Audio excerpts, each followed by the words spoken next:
Greetings, guys. It's Irish.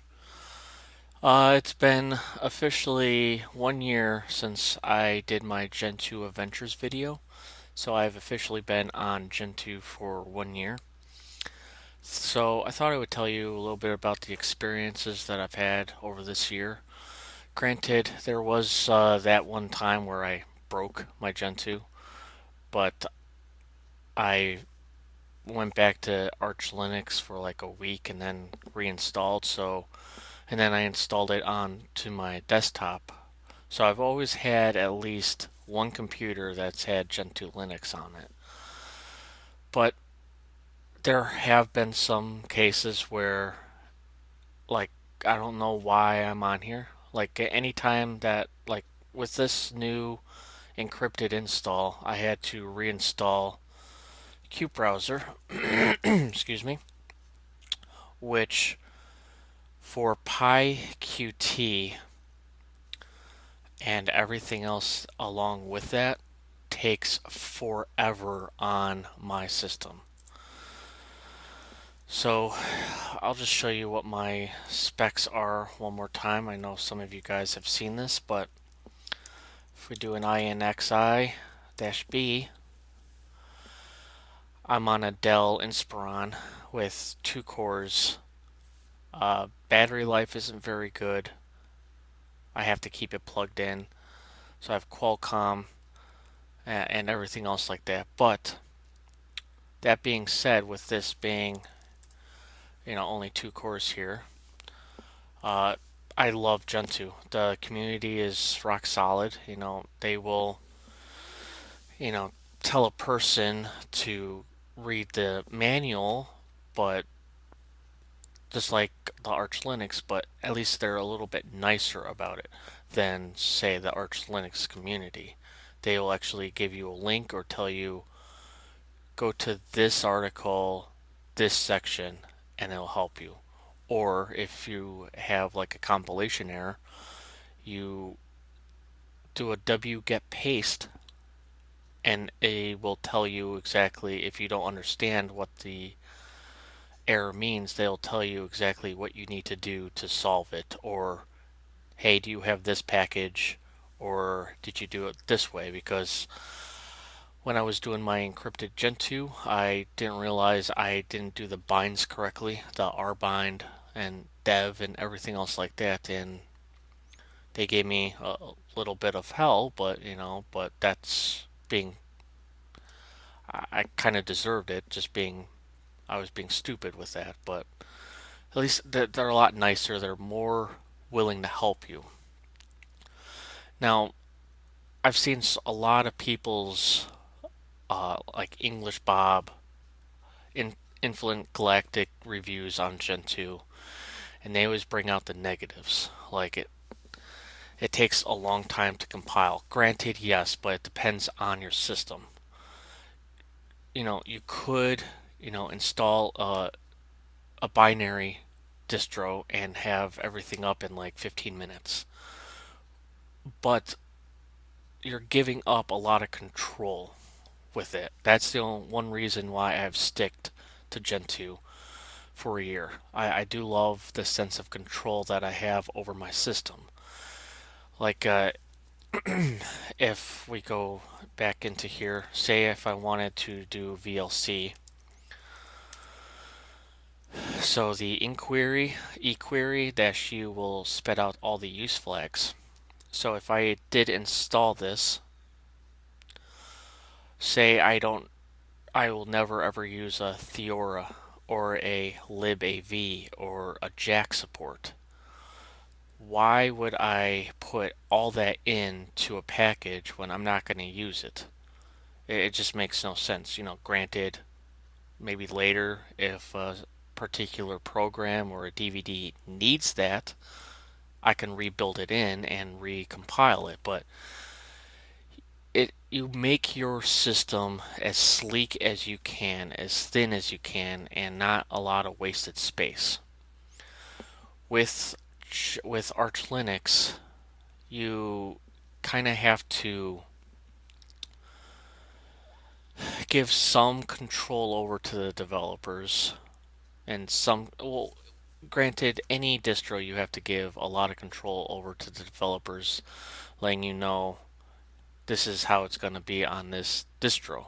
So, like in the Ubuntu's, I don't really like the PPA systems because, or the personal package archives, because how can you know that that system is being trusted? Where with Gentoo overlays, you can actually go into the overlay, go into the sites because they do have the e-builds and see what's going on with it. You can read it off. There's stuff that tells you what to do and how to read it and what's actually going on because even in like Arch Linux, which has the same type of philosophy, building your own system, you still don't know what's going on behind the system, why something failed. Where with Gentoo, since you're installing it from source, you can see where everything is coming from, where it's being put into which folder and everything, most likely the user folder, and you could see how everything is set up, where in like a bin one. But there are downsides to it because it does take a lot longer. Granted, I have a two-core system, so doing a GCC or WebKit or a Qt WebKit takes. I think when I did install Qt browser here, the Qt web browser or Qt WebKit took like 4 hours to install. But if I had a system with multiple cores, say 4 cores with it being hyper-threaded, I could probably reduce that by half at most, or at least, if not more. So the thing is because everyone says you're always compiling. I'm not compiling right now. I'm making a YouTube video. And you could see what everyone is doing. And the thing is with like Arch Linux, it's a rolling release. It's on the bleeding edge. Gentoo is also a rolling release, but you don't always have to update it every day. I did that with Arch because I was in the testing repos, and if you don't do that every day, say you do it like once a month, you have 50 to 60 packages, if not more, and something breaks. Well, how do you know what broke? It being a binary package where Gentoo is still rolling release, but it's still behind in certain areas. Say VLC, if we do a EIX VLC, you could see that there are different versions here. So I could be on the latest stable, or I can go all the way up to the testing one right here, or I can go back to a previous stable. And if I install both of these, I can have both of these in my system. So if one breaks, I can go back. Where with Arch and some other distros, once you update, the previous version is completely gone. So that's a nice plus because if something does break, you have to see. There is a way to roll back on Gentoo because there is a var pacman has all the packages, and then you can install everything from a previous version. It does save the versions, the tar.gzs, but it they only have one version per package, which is a good thing and a bad thing, obviously. But my major issues that I've ran into were slow compile times, and that's about it. Like nothing else really broke.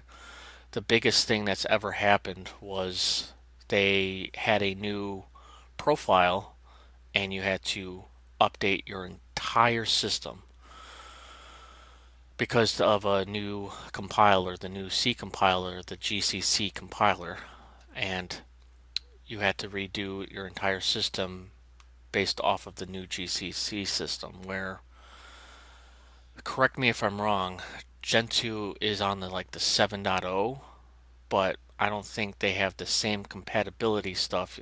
You don't have to recompile everything in your system. So there might be some issues later on because I am still still subscribed to some of the Arch mailing lists, and they are still talking about what Gentoo did with doing they don't have a profile per se, but you have to rebuild your entire system based off of the new GCC. So there could be issues coming along with Arch and other distros. That's why there's, the snapshot releases with some of the rolling release models like Gentoo, Arch.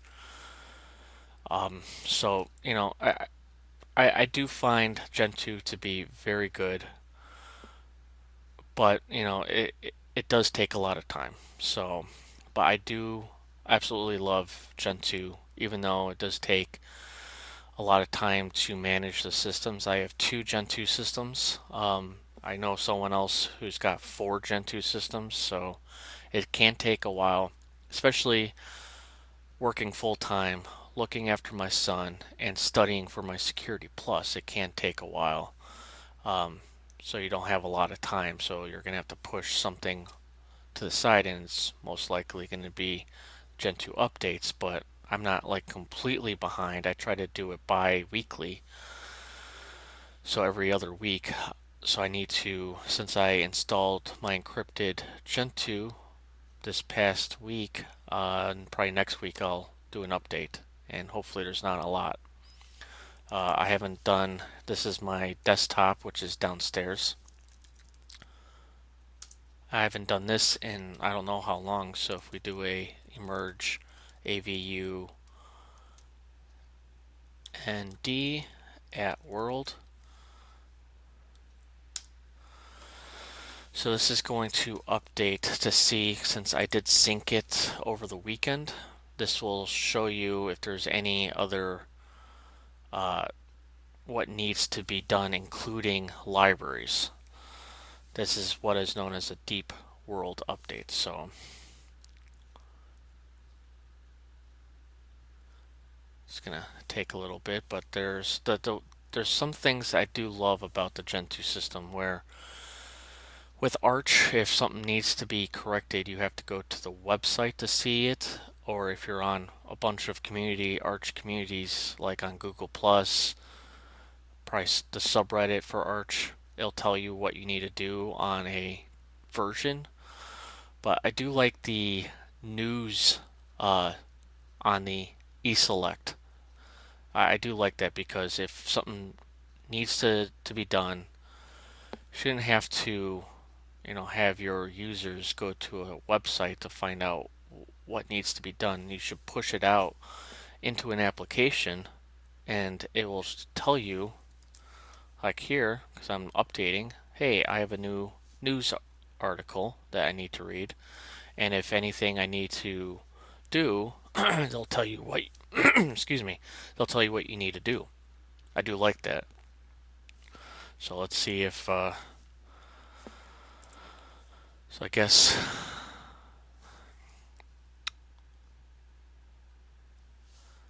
show you guys what is, and this is the other problem with a low-end system. So another thing is, is Gentoo. A lot of people ask, should I install Gentoo? That's up to you. A lot, you know, a lot of new users go to Arch, or sorry, go to the Ubuntu's, maybe Fedora, maybe OpenSUSE. The A new user can do really any distro. The only blockade, I guess, if they're brand new to Linux, is packages. What's the equivalent of, say, Microsoft Office in Linux? There's two. There's OpenOffice and then there's LibreOffice. That was my biggest hurdle, finding different packages to go with what I remember, new in the Windows world. But if you already know what you're looking for, then absolutely you can go to Arch, you can go to Gentoo. Because I have known a person who their very first distro was Arch Linux, and he went to Gentoo. Granted, with Gentoo there is a big learning curve even for experienced Linux users, but it is easily overcome, and you can do whatever you want with it. It teaches you Linux, and that's what I love about the higher end distros like Arch, Linux, and even Linux from scratch. They teach you the nuts and bolts of the Linux because the average person isn't gonna give two cares about what's glibc, what's GCC, why do I need Mesa, why do I need this or that. They're just going to be doing emails, maybe games, and YouTube or streaming services.